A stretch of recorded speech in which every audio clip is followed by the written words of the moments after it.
Al pasar la Collaona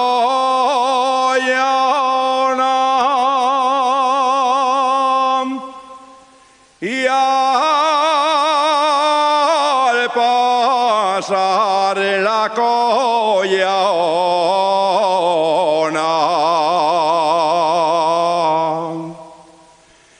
di la vuelta a mi sombrero,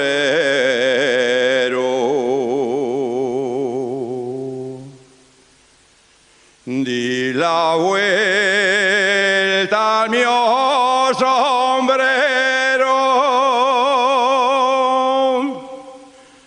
y adiós neñer de collanzo,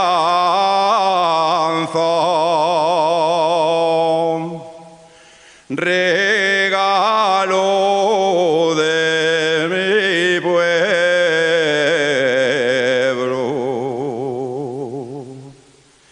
Y adiós neñer de collanzo,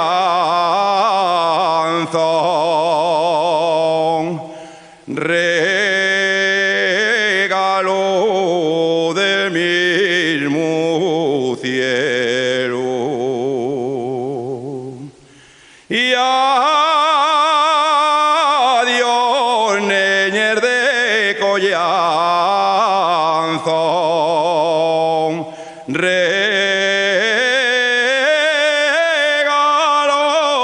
del mismo cielo.